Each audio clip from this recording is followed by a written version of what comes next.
Everyone, ಈ ಒಂದು ವಿಡಿಯೋದೊಳಗಡೆ 16, 17, 18ನೇ ಕಂತಿಗೆ ಮಾತ್ರ ಅಪ್ಲೈ ಆಗುವಂತಹ ಕೆಲವೊಂದು ಅಪ್ಡೇಟ್ಸ್ಗಳನ್ನು ತಿಳಿಸಿಕೊಡ್ತೀನಿ. ಅದು ಕೂಡ 3 ಅಪ್ಡೇಟ್ಸ್ಗಳನ್ನು ಇದೇ ಒಂದು ವಿಡಿಯೋದೊಳಗಡೆ ತಿಳಿಸ್ಕೊಡ್ತೀನಿ.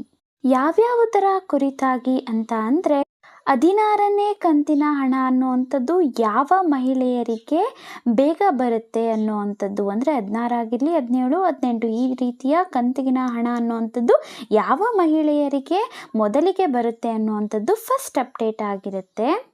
ಸೆಕೆಂಡ್ನೇ ಅಪ್ಡೇಟ್ ಯಾವುದು ಅಂತ ಅಂದರೆ 16ನೆಯ ಕಂತಿನ ಹಣ ಅನ್ನುವಂಥದ್ದು ಯಾವಾಗ ಬರುತ್ತೆ, ಆಲ್ರೆಡಿ ಜಮಾ ಆಗ್ತಿದೆಯಾ ಇಲ್ಲ ಅಂತ ಅಂದರೆ ಯಾವಾಗ ಬರುತ್ತೆ ಅನ್ನುವಂಥದ್ದು ಕೂಡ ಹೇಳ್ತೀನಿ. ಅದಾದ ನಂತರ ನೆಕ್ಸ್ಟ್ ಏನು ಕಂತಿನ ಹಣಗಳು ಇದ್ದಾವೆ ಅವುಗಳನ್ನು ಪಡ್ಕೋಬೇಕು ಅಂತ ಅಂದರೆ ಏನಾದರೂ ಮಾಡಿಸ್ಬೇಕಾ ನಾವು ಅನ್ನೋವಂಥದ್ರ ಕುರಿತಾಗಿ ಕೂಡ ನಾನು ಅಪ್ಡೇಟನ್ನು ಕೊಡ್ತೀನಿ. ಅದಕ್ಕೂ ಮುಂಚೆ ನೀವೇನಾದರೂ ನಮ್ಮ ಚಾನಲ್ಗೆ ಸಬ್ಸ್ಕ್ರೈಬ್ ಮಾಡ್ಕೊಳ್ದಲೇ ವಿಡಿಯೋ ನೋಡ್ತಾ ಇದ್ದೀರಾ ಅಂತಂದರೆ ದಯವಿಟ್ಟು ನಮ್ಮ ಚಾನಲ್ನ ಸಬ್ಸ್ಕ್ರೈಬ್ ಮಾಡ್ಕೊಳ್ಳಿ. ಮತ್ತು ನಿಮ್ಮಿಂದ ಕೇಳೋವಂಥದ್ದು ಕೇವಲ ಒಂದೇ ಒಂದು ಲೈಕ್ ಮಾತ್ರ. ಯಾಕೆ ಅಂತ ಅಂದರೆ ಹೆಚ್ಚಿನ ಅಪ್ಡೇಟ್ಸ್ಗಳನ್ನು ಕೊಡೋದಕ್ಕೆ ನಮಗೂ ಕೂಡ ಮೋಟಿವೇಶನ್ ಸಿಗುತ್ತೆ ಅಷ್ಟೇ. ಇನ್ನು ತಡ ಮಾಡ್ದಲೇ ವಿಷಯಕ್ಕೆ ಬರೋಣ.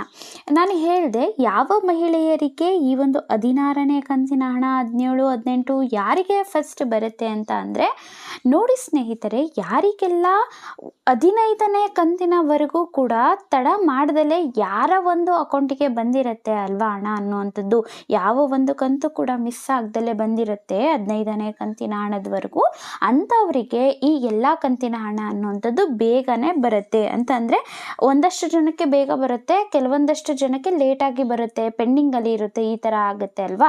ಈಗಾಗಲೇ 15 ಕಂತಿನ ಹಣಗಳನ್ನು ಯಾರು ಪಡ್ಕೊಂಡಿರ್ತೀರಾ ಎಲ್ರಿಗೂ ಕೂಡ ಆದಷ್ಟು ಬೇಗ ಅಂದರೆ ಫಸ್ಟೇನೆ ನಿಮ್ಮಂತಹ ಮಹಿಳೆಯರಿಗೆ ಈ ಒಂದು ಹಣ ಅನ್ನುವಂಥದ್ದು ಬರುತ್ತೆ 16ನೇ ಕಂತಿನ ಹಣದಿಂದ. ನೆಕ್ಸ್ಟ್ ಬಂದು ಈ ಒಂದು 16ನೆಯ ಕಂತಿನ ಹಣ ಯಾವಾಗ ಬರುತ್ತೆ ಅಂತ ಅಂದರೆ ನೋಡಿ, ಆಲ್ರೆಡಿ 16ನೆಯ ಕಂತಿನ ಹಣ ಅನ್ನುವಂಥದ್ದು ಬಿಡುಗಡೆ ಆಗಿದೆ. ಇನ್ನೇನು ಒಂದು 8 ದಿನದ ಒಳಗಡೆನೆ 16ನೇ ಕಂತಿನ ಹಣ ಅನ್ನುವಂಥದ್ದು ಜಮಾ ಆಗುತ್ತೆ.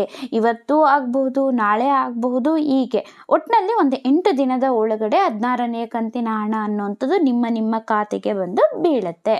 ಮೂರನೇ ವಿಚಾರ ಏನು ಅಂತ ಅಂದರೆ ಸ್ನೇಹಿತರೆ, ಈ ಮೊದಲಿಗೆ ಏನಿತ್ತು ಅಂತಂದರೆ ಹೊಸ ರೂಲ್ಸ್ಗಳನ್ನು ಮಾಡ್ತಾ ಇದ್ರು. ಅಂತಂದರೆ ಈ ಒಂದು ಗೃಹಲಕ್ಷ್ಮಿಯ ಹಣ ಅನ್ನುವಂಥದ್ದು ಬರಬೇಕು ಅಂತ ಅಂದರೆ ಕೆಲವೊಂದು ಮಾಡಿಸ್ಬೇಕಾಗಿತ್ತು. ಈ KYC ಆಗಿರಬಹುದು ಅಥವಾ ಆಧಾರ್ ಕಾರ್ಡ್ಗೆ ಲಿಂಕ್ ಆಗಿರಬಹುದು, ಈ ಥರ ಬೇರೆದನ್ನು ಹೇಳ್ತಾ ಇದ್ರು. ಅದ್ರ ಬಗ್ಗೆ ಬೇರೆಯೇ ನಾನು ಒಂದು ವಿಡಿಯೋ ಮಾಡಿದ್ದೀನಿ, ಅದರಲ್ಲಿ ನೋಡ್ಬೋದು.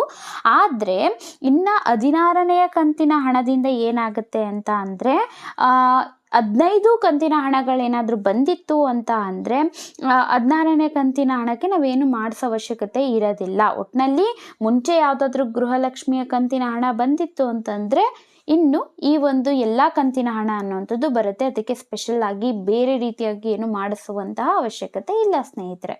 ಇದರಲ್ಲಿ ನಾನು ಏನು ಕೂಡ ಎಕ್ಸ್ಟ್ರಾ ಮಾತನಾಡದೆ ನಿಮಗೆ ಅಪ್ಡೇಟ್ಸನ್ನು ಕೊಟ್ಟಿದ್ದೀನಿ. ಹಾಗಾಗಿ ಇಷ್ಟ ಆಗಿದರೆ ಒಂದು ಲೈಕ್ ಮಾಡಿ, ಅದೇ ರೀತಿಯಾಗಿ ಸಬ್ಸ್ಕ್ರೈಬ್ ಮಾಡ್ಕೊಳ್ಳಿ. Thank you.